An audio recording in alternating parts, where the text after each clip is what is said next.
Entonces, bienvenidos a todos y en esta oportunidad yo les presento a Ernesto Barajas Torres. Él es estudiante de doctorado en ciencias biomédicas con un diplomado en experimentación animal y modelos celulares, con énfasis en neurociencias, biólogo de la Universidad del Tolima. Trabaja en la evaluación del efecto citotóxico y antiproliferativo de metabolitos secundarios en modelos celulares de cáncer de colon, también en análisis bioinformáticos de farmacología, utilizando justamente de lo que nos va a hablar hoy, el café, como quimiopreventivo, en la estandarización de modelos estadísticos para la optimización de procesos de extracción de metabolitos secundarios, análisis químicos y fitoquímicos de productos naturales como potenciales fármacos. Y en esta oportunidad, él nos va a brindar la charla titulada Potencial del café y sus subproductos como quimiopreventivo contra el cáncer de colon. Muchas gracias, doctora Michelle, por tan amable invitación y un saludo. Es un grupo muy diverso y espero que hoy aprendamos un poco más de cómo enfrentar el cáncer y cómo podemos ejercer un efecto quimiopreventivo a través de distintos productos naturales que complementen las terapias clásicas. Para iniciar, quiero mostrarles también un poco más de lo que somos nosotros. Hago parte de dos grupos de investigación. Uno es el KIPRONUT, que es el grupo de investigación en plantas y productos naturales, en química de productos naturales. No somos muy de tomarnos fotos y este es perdón, creo que se me ve esta parte de, no sé cómo reducirlo. No, Eh, es por el Zoom, pero nosotros no lo vemos, vemos ok. tu pantalla normal. Perfecto.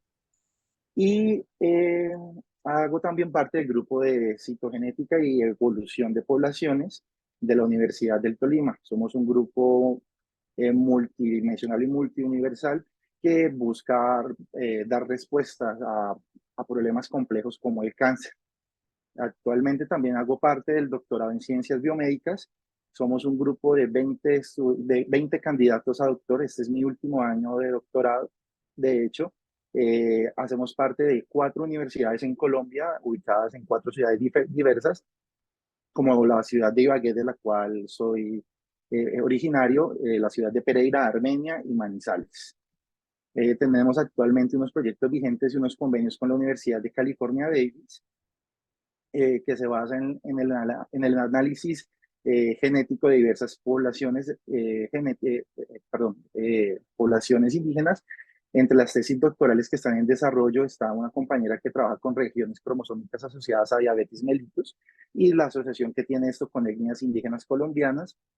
También hay un compañero que analiza la carga genética en comunidades guayú para ver sus análisis en salud pública. Mi proyecto que está encaminado a análisis de fitomedicamentos que sirvan como agentes quimiopreventivos frente al cáncer de colon.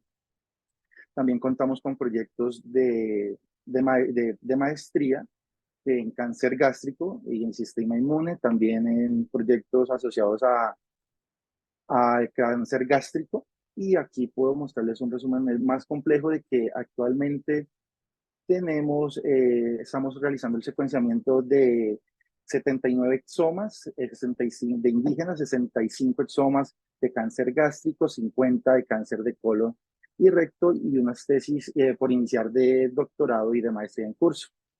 Como les veníamos mencionando al inicio de esta presentación, vamos a hablar del potencial del café y sus subproductos como agentes quimiopreventivos frente al cáncer de colon. Antes también quiero hablar de un poco de lo que sería el futuro de la investigación del cáncer y de la biología de este. Y actualmente nos enfocamos como tal en prevenir, detectar, diagnosticar y tratar el cáncer. Son 4 frentes. Son una tarea titánica, difícil, que conlleva mucho tiempo de investigación y muchos grupos a nivel mundial tratando de encontrar respuestas a esta patología tan compleja. Esperamos encontrar un entendimiento como tal de las bases moleculares y a futuro extrapolar esto también en pacientes para encontrar soluciones a esta enfermedad. Inicialmente, siempre que hablamos de cáncer, hablamos de células normales y células cancerosas. Todas estas están expresadas y sometidas a procesos genéticos en donde todo lo que sucede a nuestro alrededor puede tener injerencia en la expresión de esta patología. Durante mi infancia siempre me hacía una pregunta que a muchas personas les parecerá algo extraño, Y es porque no crecemos tanto. ¿Qué es lo que nos limita? ¿Por qué no hay cucarachas del tamaño de un perro? Sería bastante extraño llegar a ver un animal de ese tamaño. Y es porque nuestro crecimiento siempre está limitado por nuestras barreras genéticas y también por algunas señales, unas señales moleculares, como lo son las mediadas por los mitógenos. Esto también por medio de factores de crecimiento y factores de supervivencia nos permiten tener siempre un control del desarrollo celular y el desarrollo normal de un individuo. Como les decía, las señales, perdón, es que este letrerito me molesta. Perdón, el de video. No se ocultó. Bueno, las señales inducidas por mitógenos son las que inician todas las cascadas moleculares que permiten el desarrollo como tal de un organismo y el desarrollo celular. En el cáncer, toda esa maquinaria se ve secuestrada. Entonces, las señales inducidas por mitógenos que activan las cascadas de las GTP, ASAs, RAS, inician las cascadas de las maquinasas, fomentan que la proteína génica inicie todos los procesos de replicación celular, todo lo que tiene que ver con la remodelación del citoesqueleto, de la membrana, del transporte nuclear y la señalización celular. Entonces, las proteínas reguladoras génicas, por medio de todas estas cascadas, decide y asigna qué ciclina irá enfocada a cada uno de los pasos de replicación celular para sí mismo, por medio de la asociación con las sinasas, tener todo este ciclo celular normal en un andamiaje perfecto. Esto es bastante interesante porque es uno de los fallos principales en los cuales se benefician las células del cáncer para siempre estar en replicación.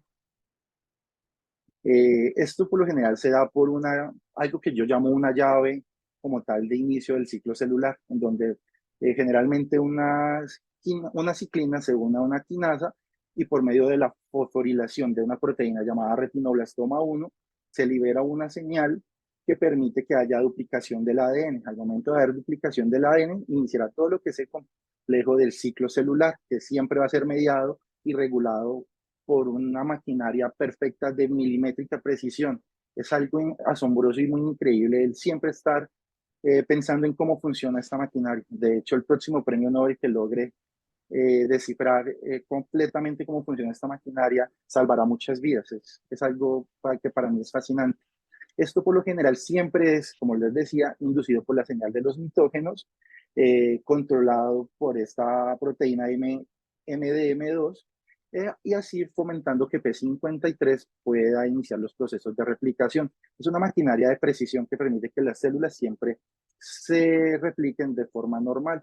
Pero ¿cómo surgen las células cancerosas con unos mecanismos tan perfectos? ¿Cómo es posible que teniendo una maquinaria interna que permita esta regulación tan precisa, aún así hay una proliferación hiperactiva de las células? Es complejo, como les decía, entender todos los pasos que conllevan el desarrollo de que una célula, por medio de una mutación, exprese el cáncer, es algo definitivamente de las cosas más complejas de entender. Si vemos esta imagen, no entenderemos mucho. Entenderemos por acá que hay señales de inflamación que inducen apoptosis por medio de algunas caspasas que regulan el proceso o por medio de la mitocondria, la proliferación celular y la regulación génica fomentada por P53, que maneja todas las cascadas de proliferación moleculares que permiten que haya replicación celular, fallan. No entendemos por qué pueden fallar o por qué en un momento sí. Pero cuando entendemos algunos datos básicos sobre el cáncer, podemos entender, como ya les decía, que los mitógenos, los factores de crecimiento y los factores de supervivencia pueden no decidir, pero sí ser fundamentales en si la proliferación celular se da en células benignas o malignas. Ya factores externos como los mutágenos, como los compuestos químicos, factores ambientales como la radiación, la dieta o algunos hábitos o los virus, o genes como los que tenemos, oncogenes o protooncogenes, pueden fomentar que esa predisposición que heredamos de nuestros padres o nuestros abuelos se exprese en un cáncer. Debemos siempre eliminar de nuestro vocabulario que el cáncer es una enfermedad hereditaria. Nosotros nunca heredamos una enfermedad, heredamos predisposiciones y el genotipo siempre es influenciado por el fenotipo.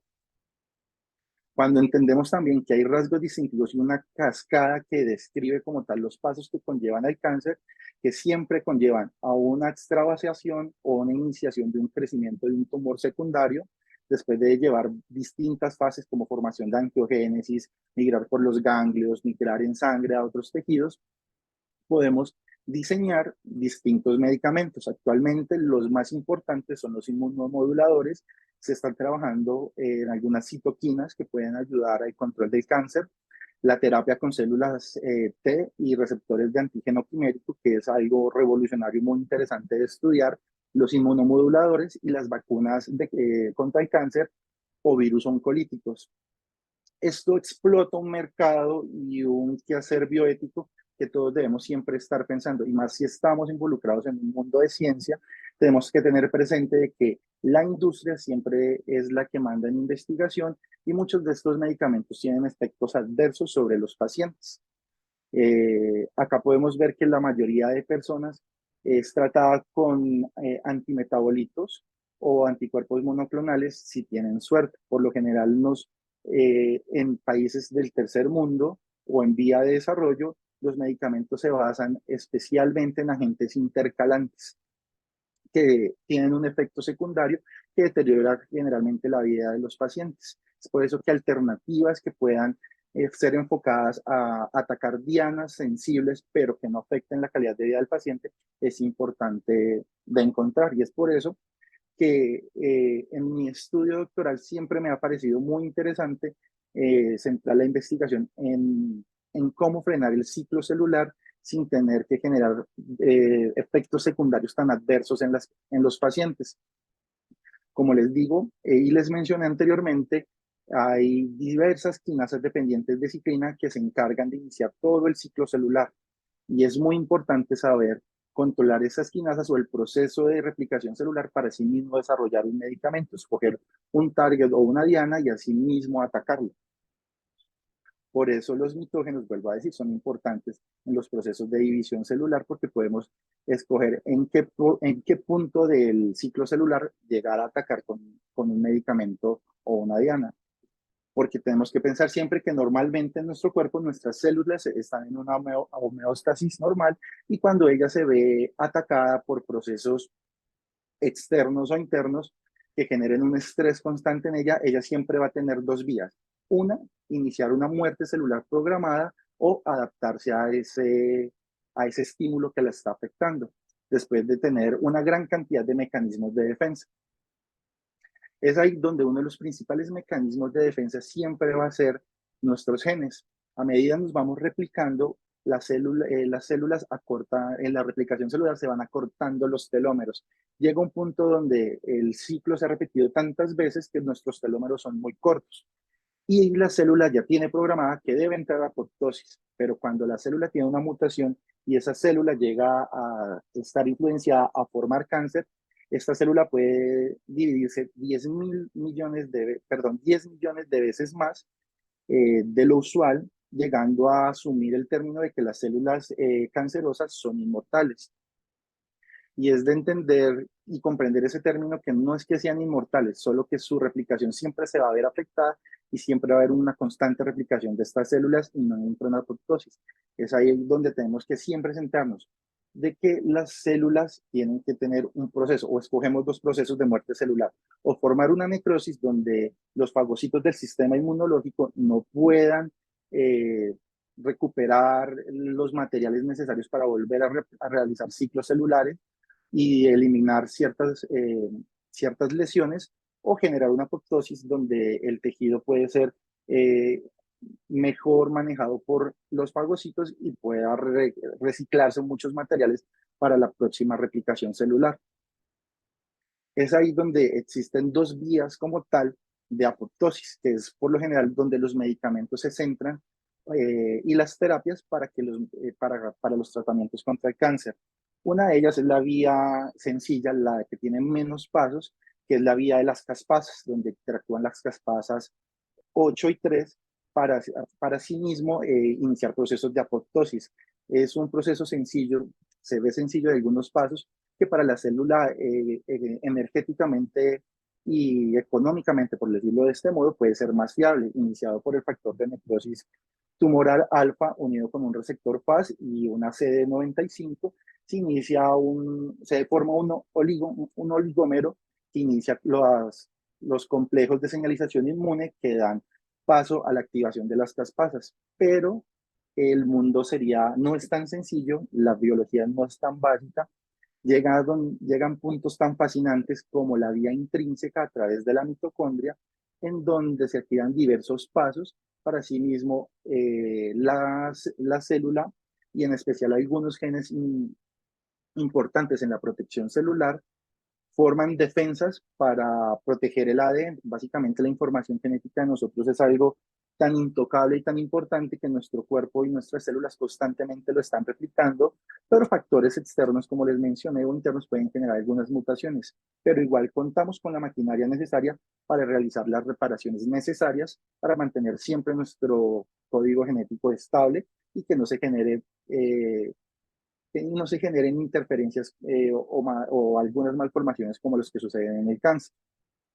Es aquí donde yo menciono que digo que el paso de las caspasas es algo muy sencillo, porque si vemos la ruta de las caspasas 3 es una ruta directa. Caspasa 8, caspasa 3, inicia un proceso de apoptosis, la célula entra en muerte celular programada y se desecha, por decirlo de esa forma, la célula cancerosa o la célula que está generando una inconsistencia. No siempre es así porque debemos recordar que lo que se trata de atacar es nuestras propias células y nosotros no tenemos la capacidad de atacarnos a nosotros mismos. Las células cancerosas tienen ese camuflaje perfecto de no poder ser detectadas porque básicamente hacen parte de lo que es nosotros. A este lado, de hecho, podemos ver lo que menciono de la vía de P53. P53 es una proteína, perdón, es un gen, una proteína bastante importante en el control del daño en el ADN y en el control de la expresión del cáncer.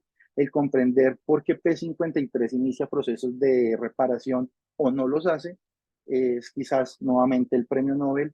Y si alguno de ustedes está interesado en trabajar con P53 y esta vía de señalización, por favor podría invitarme, sería muy feliz de trabajar con ustedes y quizás salvar muchas vidas a futuro. Es algo de lo que en trabajos en cáncer siempre esperamos que alguien pueda entender como tal esta vía para así encontrar medicamentos que puedan darle una oportunidad de vida más a los pacientes. Como les mencionaron, siempre va a haber un disparador, algo que inicia la expresión del cáncer, un estímulo, un daño, un factor de hipoxia, la temperatura. Siempre va a haber algo que genere una presión sobre las células, pero como les mencionaba, hay una gran cantidad de reguladores y ejecutores, las caspasas o la vía de P53 para iniciar apoptosis. Pero esto es secuestrado lastimosamente por las células cancerígenas, ya que como les mencionaba, son nuestras células. El cuerpo no puede atacarlas y detectarlas es muy difícil. Es por eso que P53 es un marcador importante para el desarrollo de medicamentos, porque a partir de ahí se inician procesos de replicación celular, de ciclo celular y el control de la apoptosis. Los fármacos actuales que, como les mencionaba, que están diseñados para el tratamiento del cáncer, son agentes intercalantes, contienen anillos aromáticos planares que se intercalan eh, entre las bases nitrogenadas y generan que no se forme una expresión de replicación en las células. Frena el proceso de replicación porque el ADN no puede replicarse por este agente intercalante, no puede iniciarse los procesos. También acá lo explico de una forma más clara. Aquí ingresa el agente intercalante y no permite, como se vemos acá, que inicie los procesos de replicación normal del ADN. Actualmente los fármacos que actúan directamente con el ADN son los antimetabolitos, los antagonistas de folatos, los antagonistas de purina y los antagonistas de pirimidinas, todos con la finalidad de evitar la replicación del ADN. Y se basan, como les mencionaba, en ser agentes intercalantes. Están también los agentes eh, alquilantes, como el mitomycin C, que es un medicamento muy empleado para evitar la replicación del ADN. También medicamentos a base de platino, que son los que más se emplean en la medicina actual, ya que son los más económicos para los pacientes. De hecho, en Colombia es muy común que los pacientes de escasos recursos sean formulados con estos medicamentos que pueden llegar a ser tóxicos y si no son diagnosticados de una forma óptima, pueden deteriorar bastante la vida del paciente. Otro medicamento que es muy utilizado es el 5-fluoruracilo. Es un medicamento que puede afectar altamente la calidad de vida del paciente y hay algunos tipos de cáncer que son altamente inestables microsatelitalmente, bueno, que tienen alta inestabilidad microsatelital. Estos pacientes solamente son el 10% de las personas que presentan cáncer, por lo menos en Colombia, y si son tratados con este medicamento 5-fluoruracilo, básicamente estamos enfermando y envenenando a un paciente que puede ser tratado con otros medicamentos. Lastimosamente, fármacos como aquellos que que interactúan con las estructuras de las proteínas, como con la polimerización o despolimerización de los microtúbulos del citoesqueleto cuando se está dando la fase de replicación celular, son muy costosos. Actualmente solamente hay dos muy exitosos con base a la medicina tradicional, que no tanto tradicional, sino con la medicina natural, que es el Taxol y la epotilona. El Taxol surge a través de la investigación del Taxus americano, que es un pino del cual se permite obtener un terpeno, un diterpeno, y este compuesto para mí es algo de las cosas más fascinantes y más tristes en el mundo.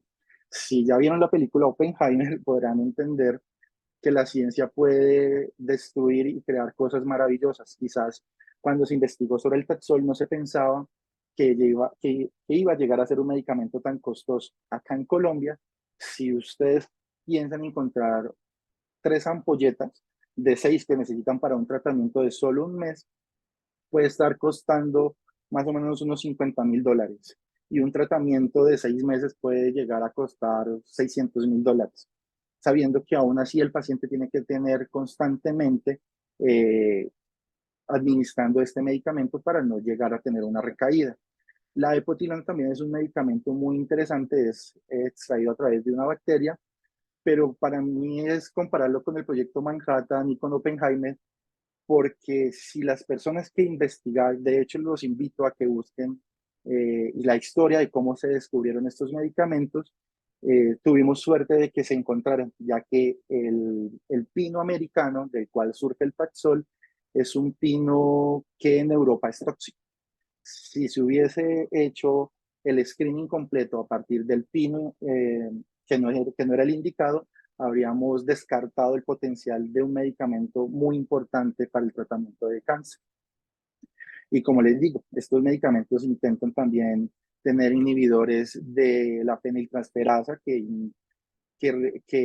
detiene la vía de las MAP quinasas y de los genes RAS para iniciar ciclos celulares.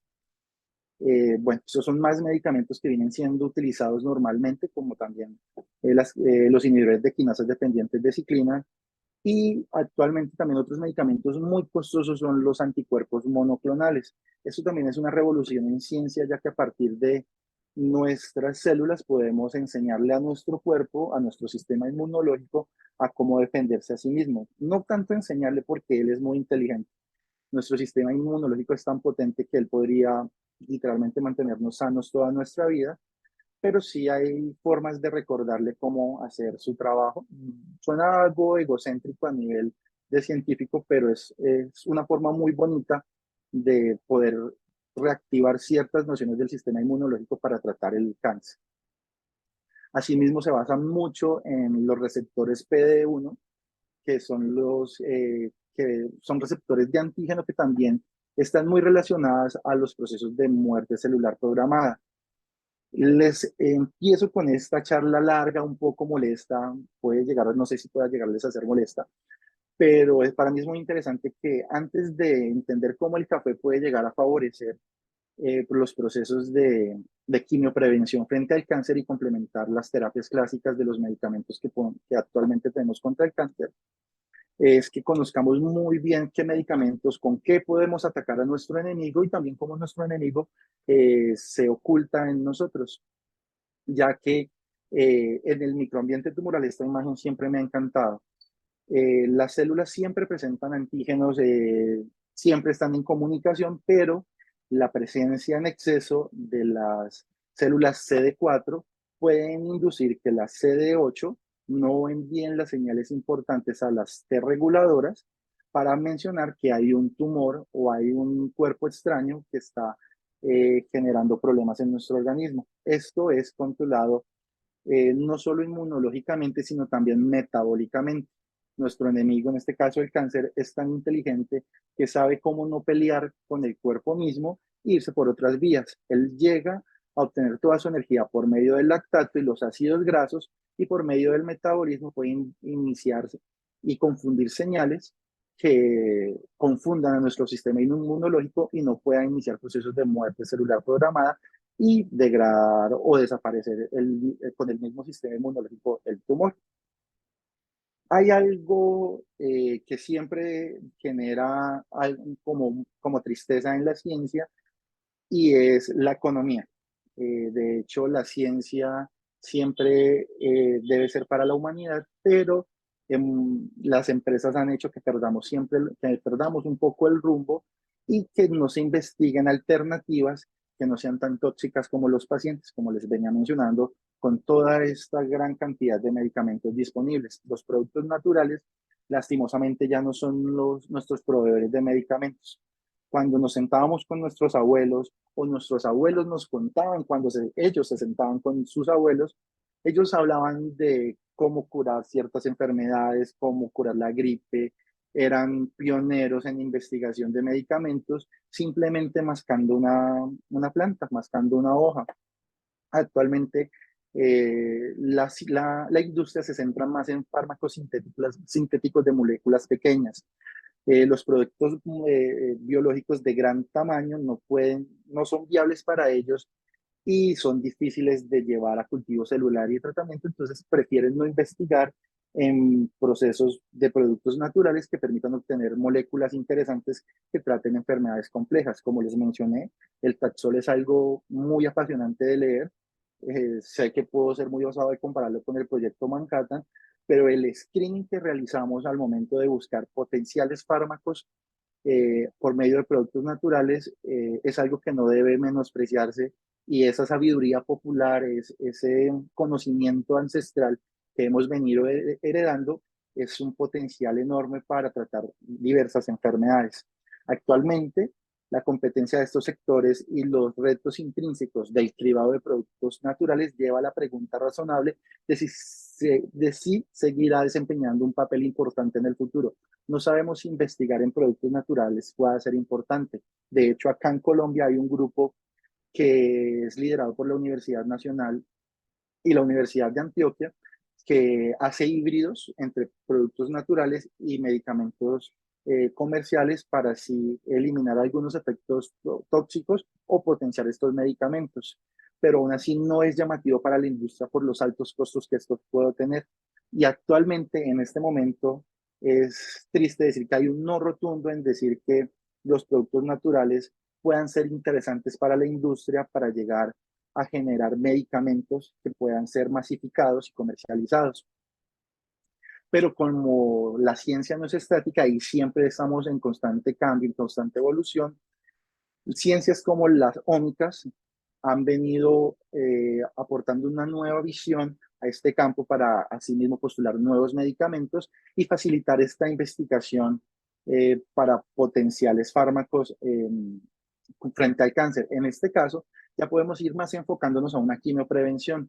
Este DMBA, que es el dimetilbenzatraceno, es un agente cancerígeno muy potente y es utilizado ampliamente en la investigación en animales para hacer pruebas frente al cáncer.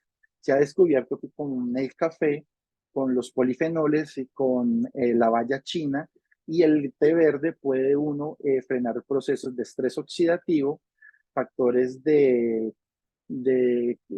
inflamación que pueden generar presión en la célula y generar efectos de expresión de cáncer o ese fenómeno de presión constante que finalmente termina detonando esa predisposición genética que tenemos y se ha notado que mediante compuestos naturales podemos generar un beneficio a los pacientes, en este caso a los ratones. Hay un, hay un proceso celular que a mí me encanta, que es el proceso de replicación con base a la proteína de retinoblastoma 1. Actualmente los medicamentos que se estaban utilizando para los pacientes con alta inestabilidad microsatelital generaba problemas, como ya les había mencionado, lo del 5-bromuracilo. Y esto es debido porque las proteínas en el desarrollo del cáncer no se comportan como deberían. Al hacer una predicción, la proteína de retinoblastoma 1 se fosforila como normalmente debería hacerlo para iniciar los procesos de apoptosis, pero al contrario, al hiperfosforilarse, genera una sobreexpresión y permite que antes haya un exceso de replicación, haciendo que las células de cáncer también secuestren esta maquinaria, y esto puede ser frenado por procesos de glicólisis. Uno de los nuevos targets, son unas dianas terapéuticas bastante interesantes para los que quieran empezar a investigar en el desarrollo de medicamentos. Así, resumiendo un poco más, los tumores con una menor tasa de respiración ven que sus mitocondrias se reducen, cambia como tal la forma de las células e inician procesos de estrés oxidativo generando daños en el ADN. Sé que no completamente no hay replicación celular en la mitocondria, pero el ADN que podemos encontrar mitocondrialmente también se ve eh, estresado y se ve afectado por estos procesos de estrés oxidativo, generando presiones extras en la célula que puedan afectar la maquinaria como tal. Sé que podría generar alguna discusión fuerte en ese aspecto, pero nos permite también entender que hay unas características normales en el cáncer que ya conocemos, que es una autosuficiencia de su crecimiento, una evasión de los supresores de este crecimiento, una activación de la inhibición de la invasión y la metástasis, un potencial de replicación ilimitado, una inducción a la angiogénesis y una resistencia a la muerte celular programada. Y en las características emergentes que hemos podido tener y observar en el cáncer está la reprogramación del sistema de energía, evadir la respuesta inmune, una inestabilidad genómica alta y promover una respuesta inflamatoria. Las herramientas que tienen los médicos inicialmente para el análisis del cáncer es simplemente análisis histológicos, y ellos no tienen las herramientas moleculares, genéticas y bioquímicas para dar dictámenes, y son herramientas muy costosas. De hecho, muchas veces los pacientes con alta inestabilidad microsatelital no se les busca más allá de una anaplasia en la estructura de sus células. Como ven, una célula normal puede llegar a ser más redondita, tener una forma más definida, y en cáncer la anaplasia se ve como una malformación constante de células casi indistinguible. Y son las herramientas con las que disponen muchos de los médicos pues en Latinoamérica, y es algo triste porque las herramientas existen, pero no están al alcance de todos. Y es ahí donde alternativas como el control del metabolismo pueden favorecer que tengamos potenciales fármacos, ya que en el caso de las células con cáncer, estas no siguen una ruta metabólica normal inducida por la glucosa y el acetilcoenzima A para que haya la fosforilación oxidativa y la formación de energía, sino simplemente omiten esta vía, no compiten con los demás órganos del cuerpo, no compiten con nuestro cerebro, no compiten con nuestro corazón, no compiten con bueno, podrían competir con nuestros músculos, pero aún así son tan inteligentes que se van por la vía del lactato, ya que al estar en constante estado de hipoxia es más fácil obtener diariamente y a todo momento la energía necesaria por esta vía. Es así que una célula normal puede iniciar todos los procesos, como ya les decía, por P53 de, de procesos apoptóticos, pero al estar en un proceso constante de hipoxia puede secuestrar todo el mecanismo de apoptosis y estar en constante formación de elementos importantes, en este caso aminoácidos no esenciales por medio de la vía de glucosa y la glutamina, obteniendo carbonos y nitrógenos que permitan tener los bloques de construcción necesarios para ella seguir creciendo. En este caso, como vimos, como les mencionaba, las células cancerosas se deforman, tienen una consistencia muy distinta a lo que serían las células normales, y en este tejido de colon que obtuvimos el año pasado lo evidenciamos de una forma más clara, en donde vemos que las criptas son distintas a las que presentan cáncer, y es debido a un crecimiento celular excesivo. Es por eso que es importante buscar nuevas herramientas terapéuticas frente al cáncer. Como les mencionaba, si vemos, ay, no me quiso reproducir, bueno, no debería demorarse, pero normalmente en este caso es una bacteria, pero ellas por medio de su metabolismo siempre tendrán los materiales necesarios para obtener su energía y seguir creciendo en volumen. Vemos su crecimiento exponencial a 1 hora, a 20 minutos, 1 hora, 2 horas, y seguirán creciendo y seguirán creciendo en las células cancerosas, ya que ellas siempre tienen acceso constante a la energía.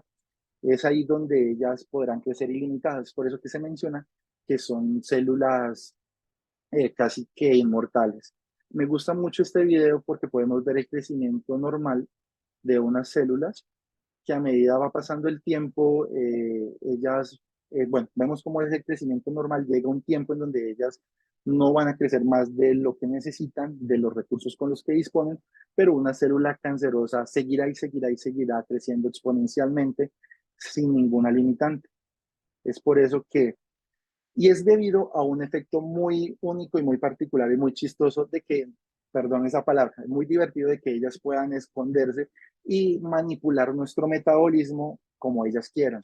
En este caso, las células cancerosas hacen una reprogramación metabólica, se asocia a un efecto Walbur, en donde ellas pueden obtener toda su energía constantemente, como les mencionaba, de por medio del piruvato, y no competir con los tejidos diferenciados, y no o competir por la energía normal que el cerebro, que los ojos, que nuestra vida diaria necesita. Este efecto Walbur permite que la energía se tome, como ya les mencionaba, de otra forma. Y es por eso que siempre van a tener acceso a los ácidos grasos, a cuerpos cetónicos, a carbohidratos, al lactato y a los aminoácidos como la glutamina, para siempre tener las herramientas necesarias para crecer constantemente. Esto siempre mediado por medio de la coenzima, de la acetilcoenzima A, que permite que nosotros obtengamos la energía. En este caso, el efecto Walbur se encarga de que por medio de, en este caso, un ejemplo que les quise poner, el palmitato, que es un componente principal de la pared celular, la célula con cáncer, la célula cancerosa no necesite eh, la misma energía que necesitaría por medio de la acetilcoenzima, sino que necesiten menos energía y menos carbonos para poder obtener los bloques principales de construcción para crear su andamiaje inicial principal para seguir creciendo exponencialmente. Es por eso que también quería colocar esta imagen. No sabemos por qué una persona con sobrepeso, con altos riesgos, pueda, eh, pueda, no, pueda no expresar cáncer como una persona con buena dieta y buena salud. De hecho, no heredamos enfermedades, sino predisposiciones. Siempre quiero que tengan eso en cuenta. Y es debido a que las células, al reprogramarse metabólicamente, ellas pueden hacer lo que quieran. Sin necesitar la glucosa como principal fuente de energía, ellas pueden obtener todo lo que ellas quieran para seguir creciendo exponencialmente. Y acá les menciono que se necesitaba menos energía, como les venía diciendo, para crear los bloques de construcción necesarios para que haya una proliferación excesiva de las células. Bueno, eso ya se los había mencionado. Y es una de las partes más interesantes que me gusta del metabolismo del cáncer, y es que la vía del mevalonate en su parte media, puede ser también uno de los puntos en su parte inferior, perdón, puede ser uno de los puntos de control importantes para que las células no obtengan el material necesario para seguir creciendo en volumen. Y es ahí después de que entendemos que el metabolismo el metabolismo, la genética y la biología molecular están muy ligados a los procesos de protección de las células y en procesos de desarrollo de cáncer. y es aquí donde ya quiero hablarles como tal del café, para que entiendan un poco más de mi proyecto. Como les mencionaba, mi último año de doctoral se basa como tal en formar organoides y probar que mi extracto de café tiene efectos citotóxicos y antiproliferativos para sí mismo evitar, para sí mismo ejercer un efecto de quimioprevención frente al cáncer de colon.